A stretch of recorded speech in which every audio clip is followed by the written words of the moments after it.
It's funny, when you do it this way,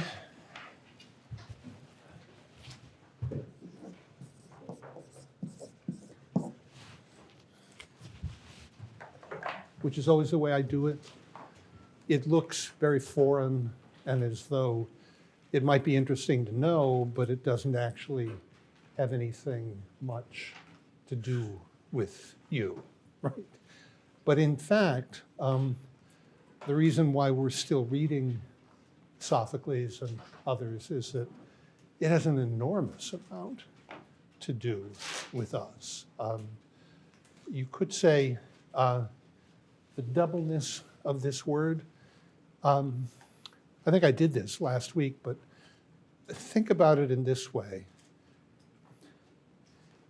If you understand, as when we're pushed to it, we frequently do, because it's the sort of political philosophy that was with us at the beginning. We think of, we talk, if you study, early modern political philosophy, we talk about the state of nature. We talk about the state of nature as a pre-political, pre-conventional order that we desperately want to escape because, I quoted you the famous line last time from Hobbes, life in the state of nature is solitary, poor, nasty, brutish, and short, and a continual war of everyone against everyone else. What that really means, though, is echoed in hundreds of science fiction movies when you watch what's supposed to happen when political life disappears all of a sudden. It gets scary. It's supposed to get really scary.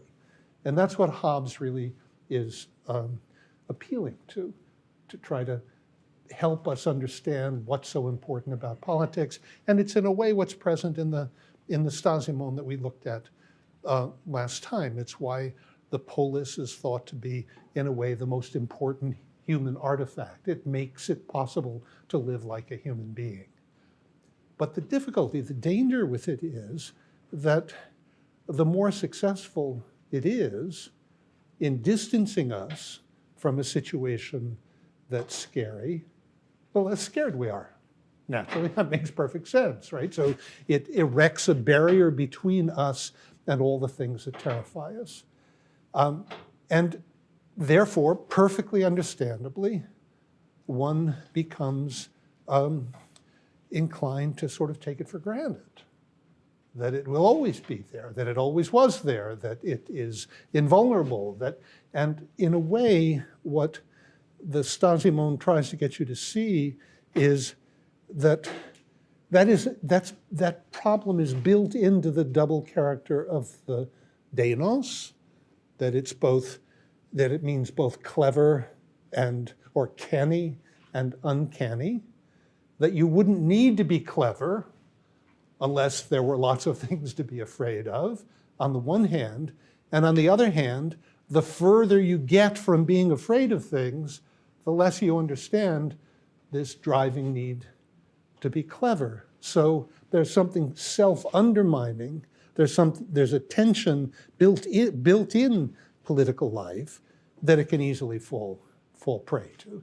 So yes, it's about Antigone, and her name's it means anti-birth, but it looks in a way as though, when you look at it that way, it's a sort of interesting old story, but actually it's not an old story at all. It's a perennial story.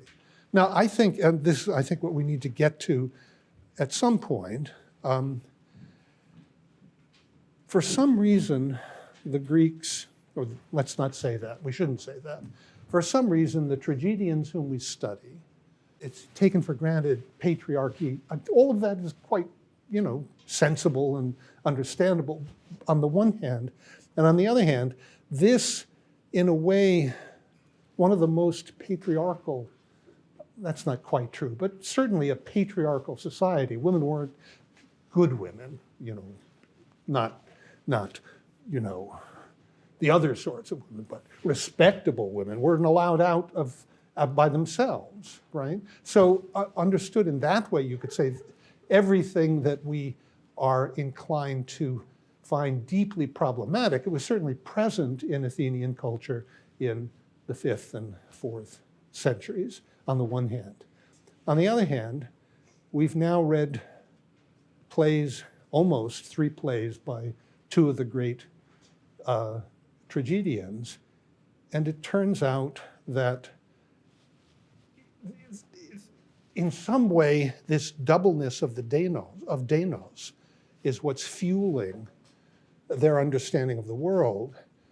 They're very much aware of the fact that the political, the overtly meaningful, that the creons of the world are in a way in control, and at the same time, they insist on the fact that the deeper understanding of the Denos is what they understand to be the feminine understanding. So at the very least, if you want to understand them, you have to try to understand why they did that. What does it mean that they did that? I keep coming back to it when I talk to you by trying to remind you that if you look at the Oresteia, if you look at it, if you were to watch the 3 plays together, you would come away you could come away thinking that far and away the single most impressive character in the trilogy is Clytemnestra. He's a great poet. He knew he was doing that on the one hand, and on the other hand, we're always in a situation where what they're understanding to be the most important is suppressed, invisible. There's something peculiar about it. That will turn out to be true in Antigone as well.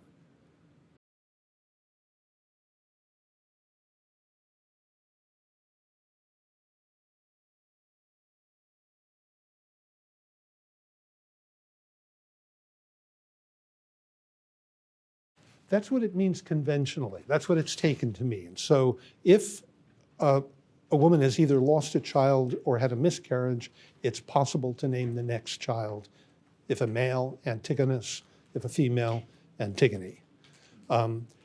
Because this prefix, anti, can mean in place of.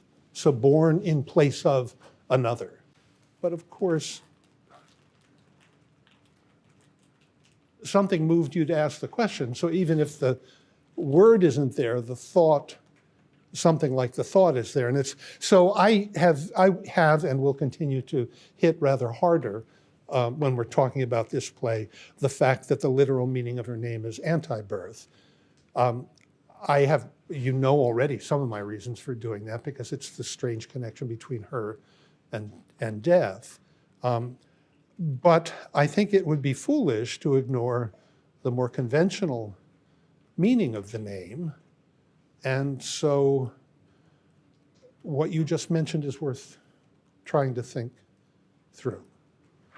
That's a nice way of saying I don't know what to do with it, but it strikes me as something that one might want to do something with. Let's go back to last time. We saw that 3 things had to be put together about Antigone. That she's the offspring of an incestuous marriage, that she champions the family over and against the city, and that she is said to be in love with death. Now, we saw last time that her love of death pointed to this word, denos, canny, uncanny. So it pointed to the capacity to face obstacles and ultimately death without yet having any devices to fend these obstacles off. So denos, understood as uncanny, terrible, awesome, versus denos, understood as canny, clever, artful. Now, at the same time, this was connected to the family insofar as Antigone's pure devotion to family posed the problem of incest. You could understand it in this way. The principle of the family, love of one's own, makes generation impossible because on the one hand, if you purify it, if you absolutize it, love of one's own means that you can't go outside the family to generate children, so nothing of what's called exogamy. And on the other hand, you can't generate children incestuously and preserve the family because the double roles that inevitably arise when you have incestuous matches means that the lines within the family get confused and the family is in a way no longer the family. So it turned out last time that the pure family, Antigone's pure family, the family she wishes to celebrate, is not possible in the world, but in a way is only possible as a kind of abstract principle. And the way I put it last time is it's only possible in Hades. Hades, which etymologically in Greek, and the poets play on this all the time, is aedes, which means the invisible place, which is on the one hand a place, but on the other hand like no other place in the world. Now, this in turn points to this problem that we sort of ended with last time, that, that'll never work, right? That the family ordinarily has a mother and a father, and then children.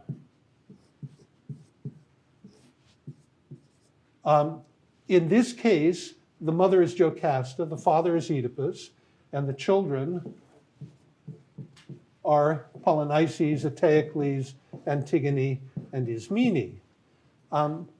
So the intercourse of mother and father give you these children who were thereafter related in this horizontal way. But in fact, if we're talking about the pure family, and the pure family is possible only in Hades because the pure family doesn't admit of generation, either outside or inside the family, that means that you got to do away with this, and all you have left is this, and that, of course, looks suspiciously like the way the city understands itself. Antigone's family is like the ordinary understanding of the fraternal, sororal bonds that are supposed to exist within political life. Now, there's another way of getting at this worth looking at. One of the peculiarities of this play is the extraordinary emphasis, mostly coming because of Creon, the extraordinary emphasis on money. So for example, and forgive me, all I can give you is the old numbers, but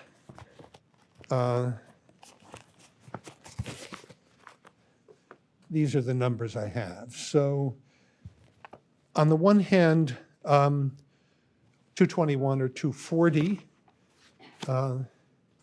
and we get this.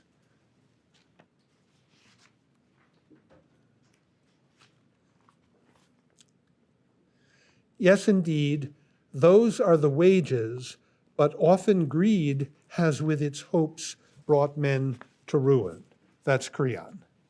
And then a couple of pages later, 294, 325, we get this, more extensive. Creon says, I am very sure that these men hired others. I tell you the worst currency, the word there is not currency but nomos, the worst law or convention, that ever grew among mankind is money.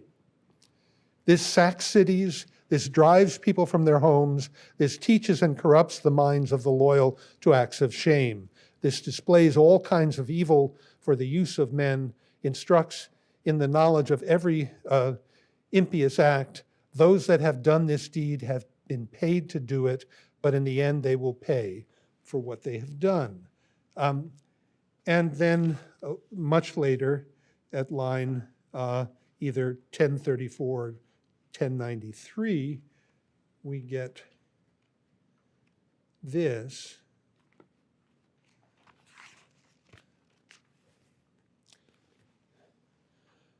This is Creon again, talking to Tiresias now. Old man, you are all archers, and I am your mark. I must be tried by your prophecies as well.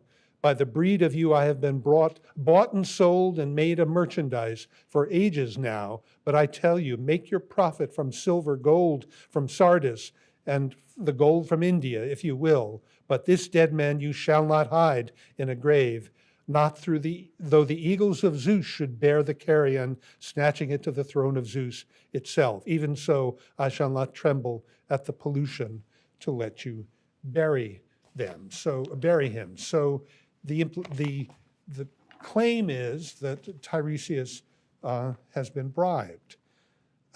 Okay, so that's Creon. That's his view. What's so bad about money? Interesting, by the way, is that he says when it's the worst currency, I think your translator says, but the Greek is nomos, which means law or custom. So it can be written or unwritten law. And then a common word for currency or money, nomisma, which it derives from it, right? So makes a certain sense that we know that money is in a way conventional, and that this both come from a verb, nomidzein, which means to hold or to believe in an open, public way, not a sort of private belief, but to hold something. So Creon says it's the worst nomos that ever grew. That's interesting. The worst conventions are things that we make up, that we establish artificially, that ever grew. Things that grow are natural. So he points to it as, I don't think Creon knows quite he's doing this, but he points to it as strangely, simultaneously both conventional and natural. He says it sacks cities because greed, selfishness becomes more, devotion to oneself becomes more important than the common good. And yet, money is something that's invented by cities. It makes exchange possible. You could say, in a way, it then is it's simply the most general example of the double meaning of the word deinos. Let's start over. Money is something conventional, but it appeals to something natural. It seems to point to the power of the city. I mean, if you don't have political life, you don't have money, properly speaking. But beneath the surface, it points to what political life both rests on the one hand, and has to combat, on the other hand, in order to survive. So it turns out not to be an accident that the god of death, Hades, is also in Greek called Plutos, which also means wealth. So money is a convention necessary to tame human desires, which at the same time points to the fact that human desires are not simply conventional and are in a way not limited the way money is limited. So it's a little bit, I mean, it's like other profound conventions. One of the, really not one of the, from my experience, the single best interpreter of Greek tragedies was Seth Benedetti. And I remember he once lectured on Antigone in this room. I invited him in the earlier version of you guys sitting out there. So he was at the podium and walked up, and virtually the first thing he said was, the fundamental question of Antigone is, why do we bury dead bodies? Why don't we just throw Grandma out with the garbage? You know, Grandma's dead. Okay, well, we better get rid of her. But we wouldn't even think of doing that. So it turns out that it's very important, and it's important in this play, that burial rituals, or what you do with the dead when they die, varies enormously, and it will be important if you burn them or bury them, or you can think of other ways. Herodotus points out that there are certain tribes that eat them ritually, you know, and you can understand that, right? The sort of the symbolism of it is clear to you, that you, by consuming your parents, you're in a way preserving them in yourself. So you need to work it all out, but we do something with them. We don't just toss them out with the garbage, even though a part of us wants to say, you know, we don't, especially not at your age, you're not, some of you have, but probably not a lot of you have actually seen somebody die. It's really interesting. I mean, it's sad too, but it's also really interesting, because you come to meet, you know, it doesn't make you a sort of naive believer in soul, but you do realize that a minute ago something was there and now it's not there anymore. And there's a huge difference between what you were looking at 5 minutes ago and what you're looking at now. You have, on the one hand, kind of flaccid flesh, and on the other hand, there's something in there is a weird way of talking about it. It's not in there, but when it's gone, it's gone. So it's easy to imagine that you could believe that when it's gone, there's a passage at the end of Plato's Phaedo where, after Socrates had presumably made these powerful arguments for the immortality of the soul and that it's different from the body, his friend Crito says, what do you want to do? What do you want us to do with you after you die? And Socrates laughs and says, well, you know, if you can catch me. And then he points out to his students present, because Crito is his old friend, that Crito hasn't been affected by anything he's been talking about. So in a way, this Socratic tendency would say, well, why not the trash can? That's a possibility. We don't even do that with dogs, by the way. I mean, you can't, I don't know how many of you have been dog owners, but I think there's a gradation of pets. Gerbils, I think you can toss with the and fish, certainly, either down the toilet or in the garbage. You can't do it with cats, although I frankly would do it with cats, but you can't do it with cats. You certainly can't do it with dogs. They need some kind of ceremony in order to indicate that they're, well, anyway, you understand all this. Okay, so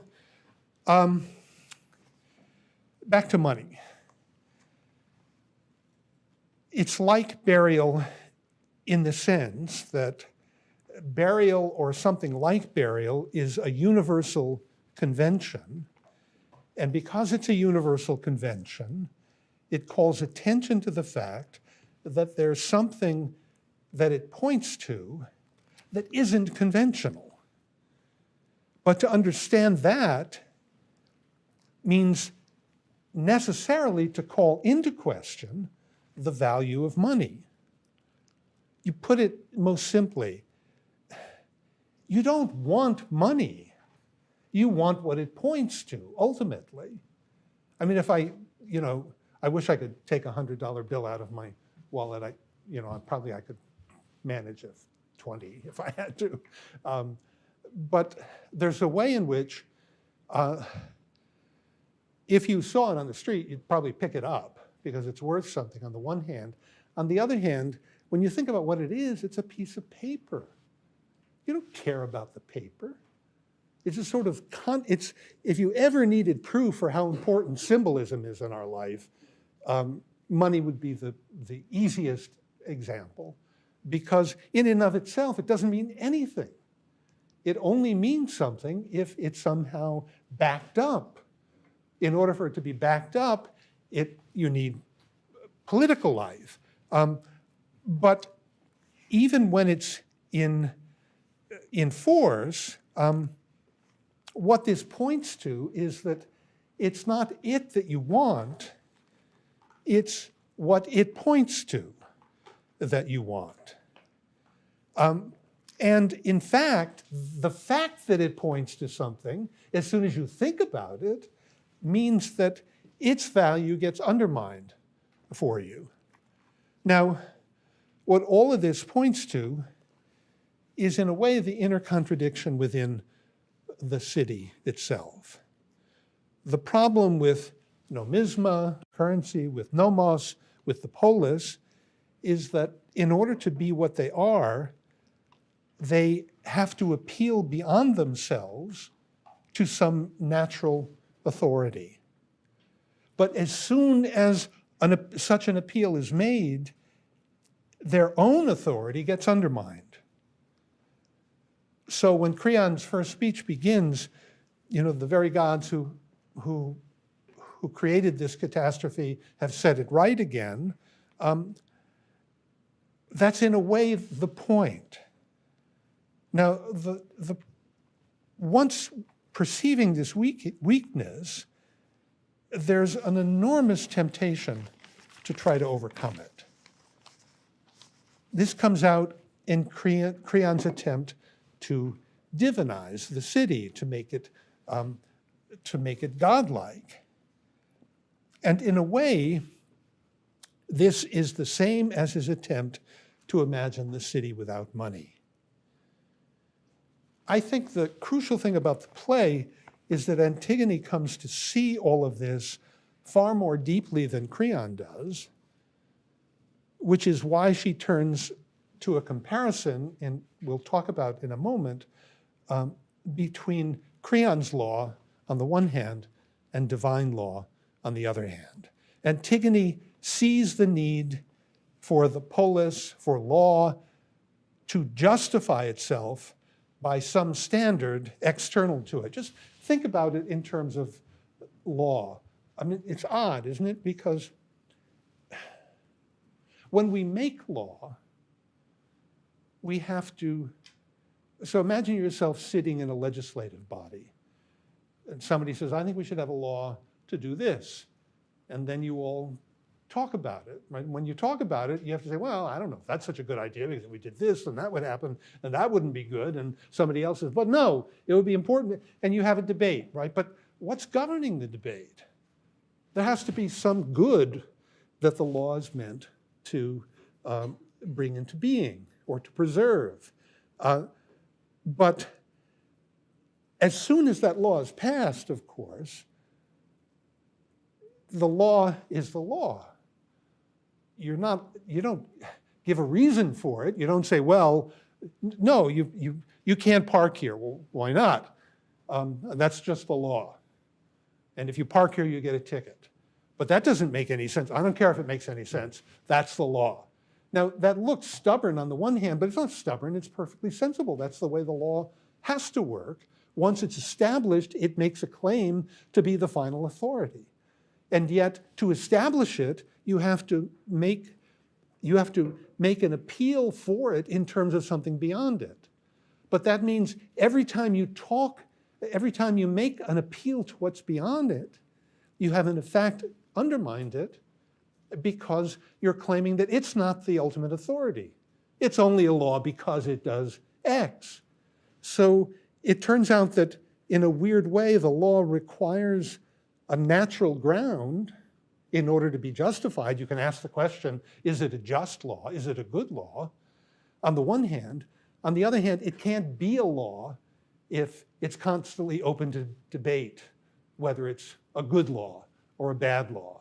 So the very thing that makes it possible to establish it in its way undermines it if you push it. Now, this is a roundabout way. Turn to a roundabout way to get at this issue, the issue being Antigone and the law. Look at the strange metaphor we get at line 423, 466.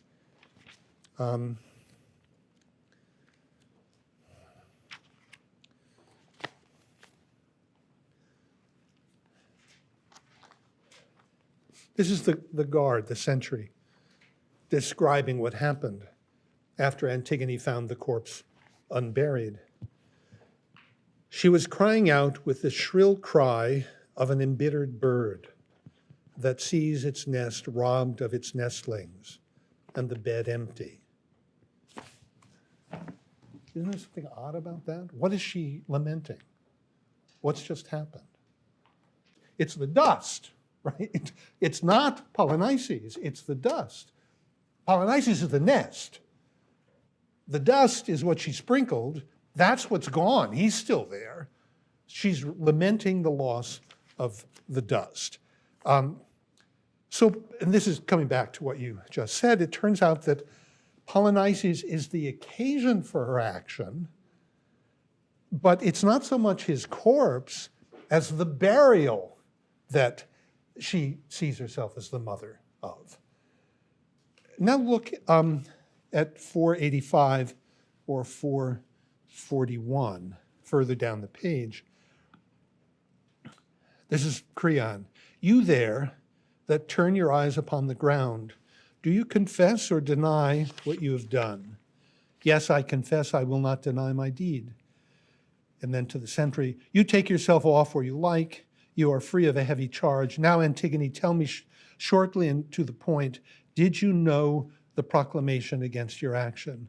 I knew it, of course I did, for it was public. Now, we asked ourselves this question last time. It's interesting that we don't have any idea how Antigone hears the proclamation. We do know that Ismene did not tell her. Antigone just knows. Okay. Now, look at the long speech that she gives directly after this one at either 494 or 450 following. Divides into three with a concluding couplet. First section is about 4 lines long, the divine origin of law, and then the next section about 4 lines long, necessity of Antigone's death, and then the next section about 3 lines, her lack of pain, and then finally 2 lines, her foolishness is only apparent, not real. Now, let me read the whole thing for you. Yes, it was not Zeus that made the proclamation, nor did justice, which lives with the gods below, enact such laws as that for mankind. I did not believe your proclamation had such power to enable one who will someday die to override God's ordinances, unwritten and manifest. They are not of today and yesterday. They live forever. None knows when first they were. These are the laws whose penalties I would not incur from the gods through fear of any man's temper. I know that I will die, of course I do, even if you had not doomed me by proclamation. If I shall die before my time, I count that a profit. How can such as I that live among such troubles not find a profit in death? So for such as me to face such a fate as this is a pain that does not count. But if I dared to leave that corpse from my mother, dead and unburied. That would have been real pain. The other is not. Now, if you think me a fool to act like this, perhaps it is a fool that judges so. Now, in the first part,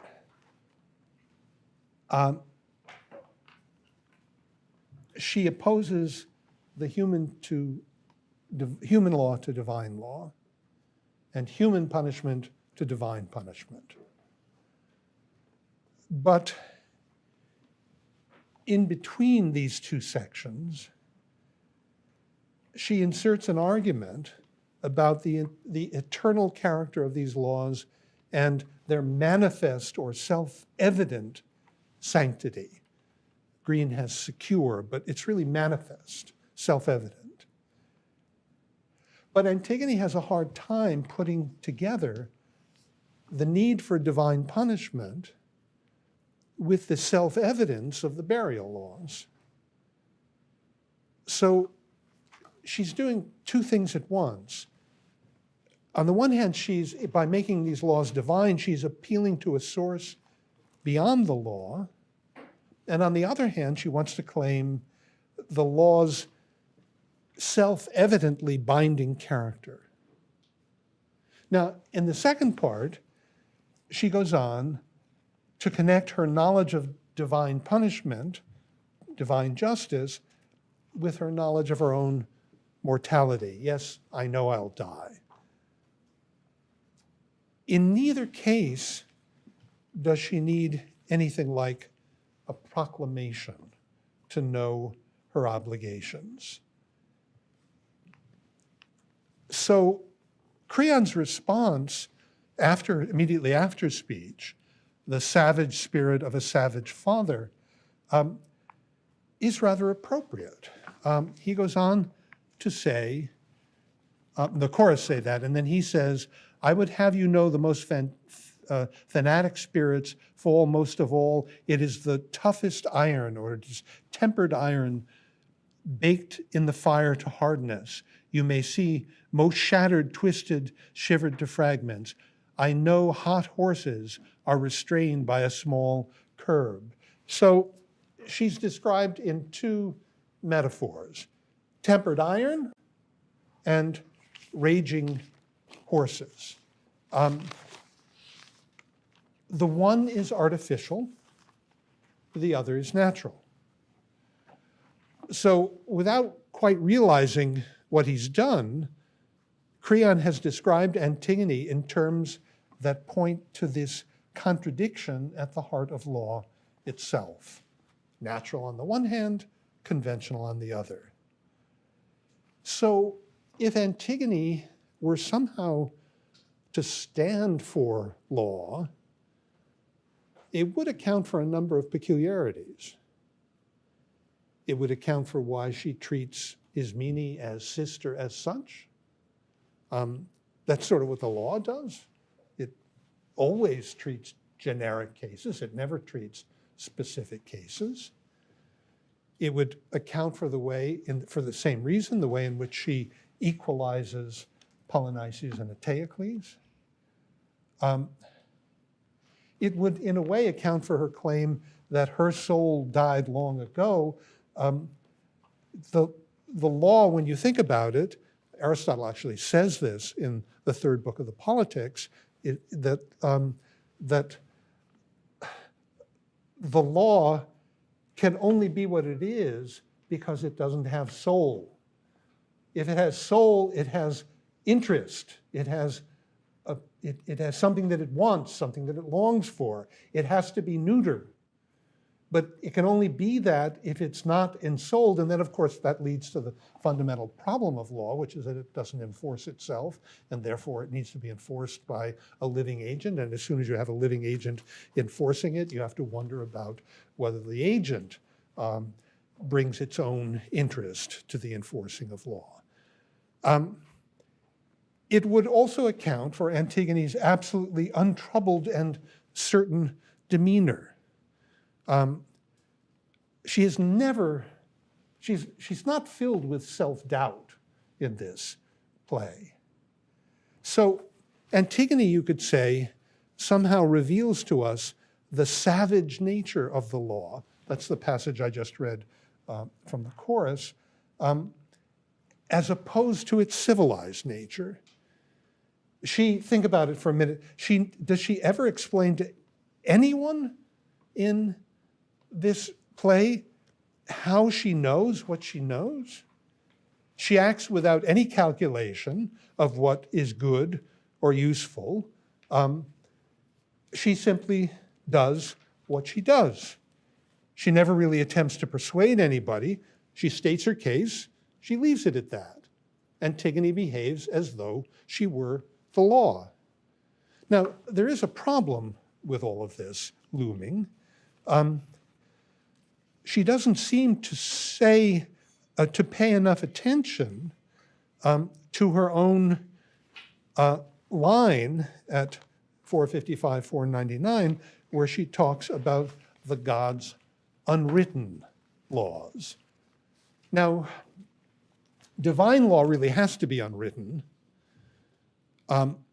because, like the polis, the city, and like nomos, law, the character of writing, really of speech generally, of logos, is what it is something that points beyond itself.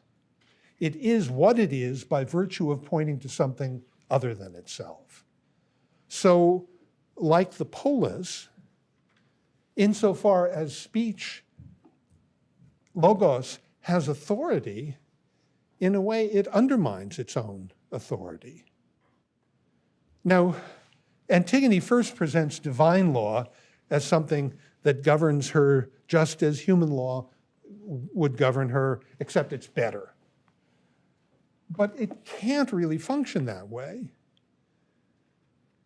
Unlike human law, divine law would be divine precisely because it was self-grounding, self-supporting. Human law is exactly what isn't that. It always needs some justification apart from itself. So presumably, when confronted with divine law, there would be no need to ask, why obey? It would be somehow manifest. It would function with something like the inevitability of natural law in the sense of the physical sciences. And yet at the same time, we would be obliged to follow it out of choice. So acting in accordance with divine law would bring a kind of absolute certainty and no self-doubt. But that sort of certainty is inappropriate to any written law. Any written law always points beyond itself to some ground that justifies it. The ground may be absolute. The law is measured by the ground. You're allowed to ask, is this a good law? Is it a just law? So willy-nilly, Antigone is forced to reverse the way she first understands her action. So if you look at the line at 523, 576, you get this strange remark. Creon had said, my enemy is still my enemy, even in death. Antigone says, my nature is to join in love, not hate. Literally, it is not my nature to hate with, sun ekthein, but to love with, sum philein. So now, Antigone presents herself as doing what she does as a result of what she is, of her nature. And she makes no appeal beyond herself whatsoever. I am what I am. So by simultaneously appealing to law on the one hand and to her own nature on the other hand, she approximates the problem of divine law to which she's appealing. She presents herself as a sort of self-grounding law. Now, this is very reminiscent of the first Stasimon, where the earth was presented simultaneously as divine and as natural. Now, in any case, it's clear that Creon takes this challenge as the threat of the female. So if you look at 484 or 528, you get this. I swear I am no man, and she the man, if she can win this and not pay for it. And then, especially Creon's last words before Ismene enters at 524, 577, where he says, hold it, go then to the world below yourself, if you must love, love them. When I am alive, no woman shall rule. So literally, go down there if you must live and love them, but me living, a woman will not rule, which means either while I live, a woman will not rule, that's the translation that Green gives, or a woman will not rule me while I live. Now, this points to a picture of perfect autonomy that really belies where we all come from. Remember the line about Polynices, Antigone's line, the corpse from my mother.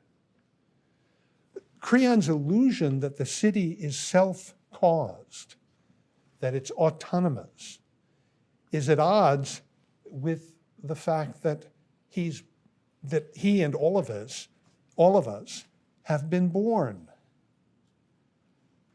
It turns out that in a way, mothers are Creon's enemy. So that helps us understand him. It doesn't point as easily as we might like to Antigone, who herself bears the name which means anti-generation. So Antigone points to the celebration of the family, and so necessarily of generation, but as a principle. Or put it somewhat differently, for Antigone, the emphasis is placed not on what comes before birth, but on what comes after death. The city is, of course, limited in both ways. The reason seems to be this. She points to what is a ground for the polis, and for that reason, can never be simply taken up into the polis. But by making it a principle, Antigone has already taken it up into the polis. So the mistake she makes is that she understands that she has to appeal to something beyond Creon's law, but in order to appeal to it, she appeals to it as divine law, as though divine law were the same thing as human law, except bigger, more important. It's exactly what would happen if you tried to capture in speech what underlies speech and make speech possible. So it looks as though Antigone is doomed to recreate Creon on a higher level because she's trying to make a fundamental principle to organize, maybe even to deify, what has as its nature to resist human artifice. That's what Creon understands. That's the threat that Creon understands as the female, and it is really useful to think it through in terms of what happens in the Oresteia with Clytemnestra and with the Furies. one example, forgive me if I've used this example, it's a good example, so it's worth saying twice. But you could put the general problem sort of in this way. Have I told you the story that Stephen Hawking tells? He tells a story about a lecture that the 20th century philosopher Bertrand Russell gave on cosmology. I think it was at Cambridge. So Russell is going on and making whatever point it was that Russell was making, and he's finished with the lecture, and there's a hand raised in the back, and a woman raises the question or makes a claim, well, that's all very well, Professor Russell, but I happen to know that the universe is supported because it sits on the back of a giant turtle. And Russell's sort of taken aback and says, really? What is the turtle on? And she replies very quickly, on another turtle. And he says, and that turtle? And she looks at him and says, oh, it's turtles all the way down, right? And it's a very funny story, and Hawking tells it in this way because he wants you to realize that, of course, it can't be turtles all the way down. You can't ask what the fundamental support of everything is and expect to give an answer that is like any other answer. So you're establishing the possibility for being. You can't, I mean, if you're within the context that you have set up, you could say, well, this is supported by this and this is supported by this, but then somebody says, well, wait a minute, what supports the whole thing? It can't be anything outside of it if it's everything. So what does it mean for it to have support? That's what Hawking is trying to get at. Martin Heidegger says more or less the same kind of thing when he says that you can't give an account of being as though it were a being. It's not like a particular being. So in a way, issues like this are floating around. This is the issue of the Denos as uncanny. We have these things in the world. We have laws which are justified in terms of things that are outside of them. We have speeches which are meaningful because they point to things that are apart from speech. So let's just take speech as an example, since that's what half of you are probably writing on in the Oedipus at Colonus, same problem in a way. How is it possible to give an account in speech of what it is that makes speech possible, that grounds it? Presumably what grounds it exists apart from it, outside of it, makes it possible. It might be possible to point to it, but as soon as you say what it is, then that speech too will need to be grounded by a turtle. Can't be turtles all the way down. Can't be speeches all the way down. It can't be laws all the way down. That's what Antigone is pointing to. So Sophocles has done this rather marvelous thing. Antigone is so much deeper than Creon. Creon is a flat character. You know, he's in a way a cliche. Antigone sees much more deeply the fact that the family, as she understands it, gets transformed into something that looks suspiciously like the city, has something to do with the fact that in her attempt to justify what grounds political life, to articulate what grounds political life, she turns that ground into another example of political life. Deeper, but the same thing.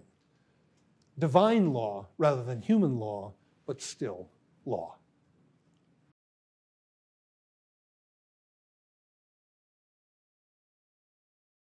The Denos clever or canny is our response to a situation that we're not in control of, that we stand before. We respond to something that's there, but it's not to be tamed. We can't give a, if we were to tame it, it would turn into the Deinos. Canny, clever, artful. The relation is that there's something eerie about what grounds speech, there's something eerie about what grounds law, and there's something eerie about the Deinos understood as the uncanny. It is interesting, by the way, that, and we've seen this in lots of contexts this semester, it is interesting that when you attempt to articulate this problem, that you should run very quickly into the gods. Because this double character of the gods, as on the one hand, meaning something, Gaia means earth, Uranos means heaven, Chronos means time, that on the one hand having meanings, and on the other hand being particulars, being persons, that you fit the two of them together in this way is in a certain way just a version of this doubleness of Deinos. The one pointing to the intelligible character of things, the other pointing to something that you need to try to articulate, but if you try to articulate it in any straightforward way, you're going to lose it. And so how do you articulate it? Poetry, tragedy. Tragedy is a weird way, brings the uncanny into political life in a controlled way. So when Nietzsche writes about tragedy in terms of the Apollinian Dionysian drives, he means something like this. It's the same problem in a way.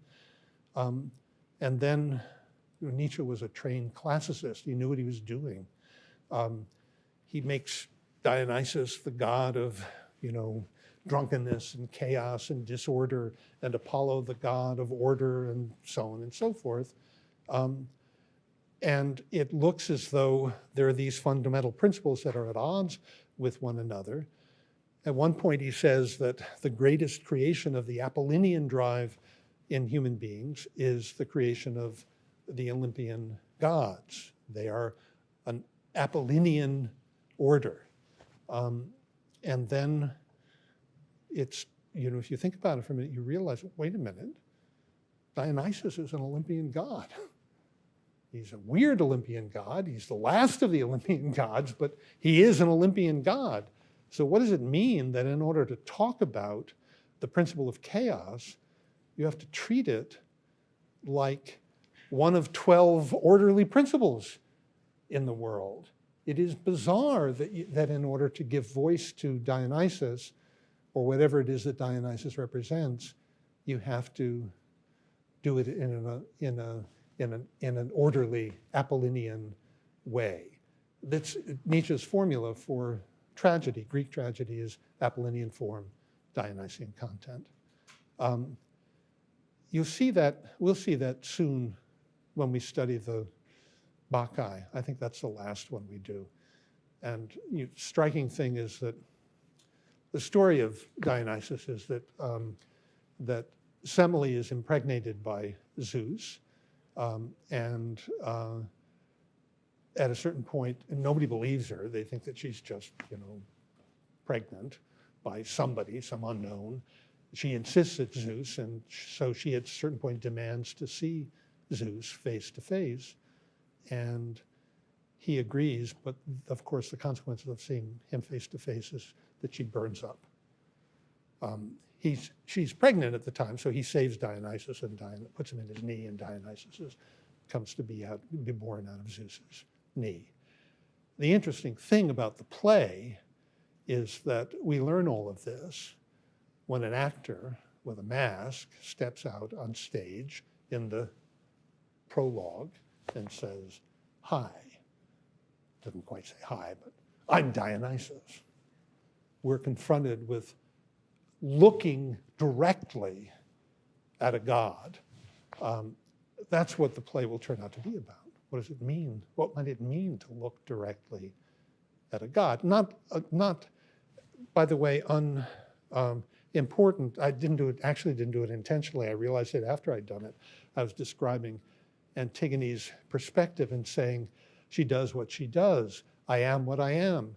And then I realized as soon as I said that, of course, that's the famous formula for Yahweh. That's what he says, I am that I am.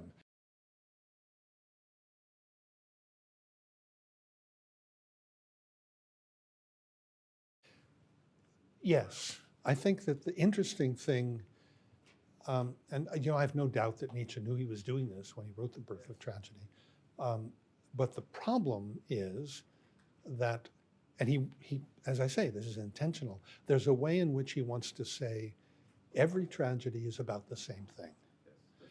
And in a way, that's where my question, the one that you just alluded to, is pointing, and the remarks that I just made are pointing, on the one hand. On the other hand, Sophocles is a great playwright. Why would he write the same play over and over and over and over again? So it's very important to, as soon as you touch on that, to step back and say, wait a minute, what is the reason or the differences between the stories? I'm not going to answer that or even try to answer it right now, but I think that having seen what makes a tragedy, that's terribly important. One wants to hold on to that. And on the other hand, one wants to ask the question, why Agamemnon, libation bearers, Eumenides, Oedipus, Tyrannos, Oedipus Clonus, Antigone, one learns different things and one learns the same thing. And understanding what that means, that's the problem. But let me backtrack and put it in this way. If it were the case of any poem, and that's in a way what a tragedy is, that you could give a perfect and full interpretation of it, what do you need the poem for? I mean, why not just, the truth of the poem? Why can't we'll forget about the tragedy, you just come in and I'll tell you about the world, right? And I'll give you what I understand the meaning of these plays to be. So on the one hand, that's obviously preposterous. There's something that is never quite reproduced in the interpretation. And I don't by this mean to say, I think it's just too easy and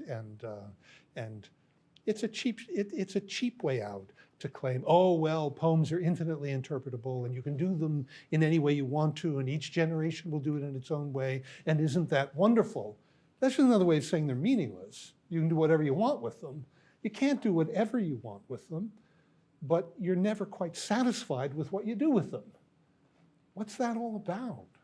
What does it mean that you're never quite satisfied with what you, and I think this has to do with what we've been pointing to, that you, in trying to articulate what you know in a certain way is in principle inarticulable. And if you do it perfectly, you've destroyed it. It's not a surprise that you would have to delicately come at it in very different ways in order to get hints of what you're talking about. So it turns out that Plato knew this too, but if you read sort of conventional Platonic scholarship, you get an account of Plato as the guy who threw the poets out of the political order, and that he creates a war, describes a war between philosophy and poetry, which philosophy is supposed to win.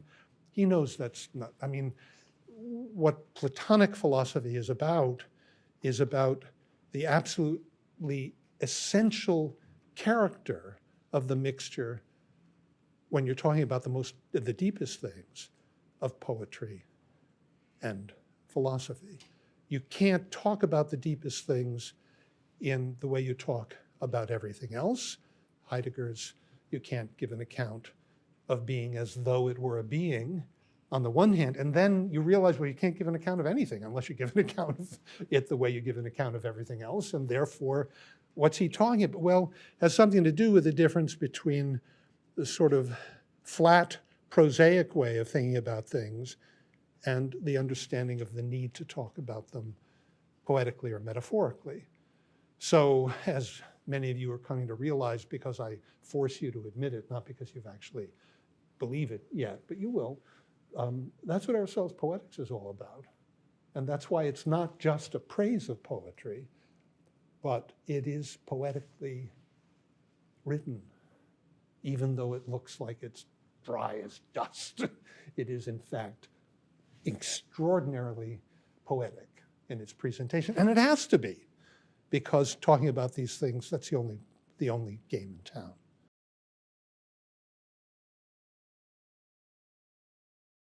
Yeah, don't sell them short, though. I mean, I'm not. It turns out that all poetry fails. Yes, that's my point.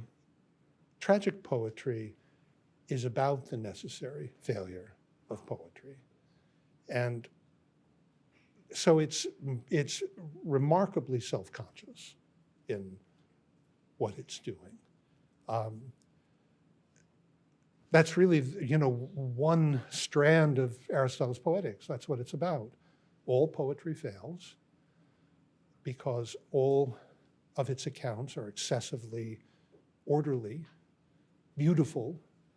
You have to frame the world in order to think about the world, but the world doesn't come in frames. So you have to give things a beginning, middle, and an end, treat them as though they have the possibility for a certain kind of intelligibility, and it turns out that that is a falsification of the world and a falsification of our experience of the world, on the one hand. On the other hand, tragedy, that's really interesting, says Aristotle, because it places, the frame that it places around things is a frame that is a frame about failures. It's literally about failures. It's about errors that are made on the basis of this beautification that goes into our experience. So there is a way in which they really understand very deeply what they're doing. And the reason I want to dig in my heels a little bit is to say, I think you make too clean a distinction between the act of poetic making and the act of analysis. Aristotle, in the passage we never get to, chapter 18, says every play is made of a tying of the knot and an unraveling of the knot, that it's much more common for for poets to be able to tie the knot well, for them to unravel the knot well. But the word that he uses for unraveling is lusus, which is the root of our word analysis. So the thing about tragedies is they contain within them a tying up of a problem, making complex of a problem, and an unraveling or analysis of it in the play itself. That's Aristotle's view. I mean, that's not necessarily Sophocles' view of what tragedy is, but Aristotle's a pretty smart guy, so he's worth listening to.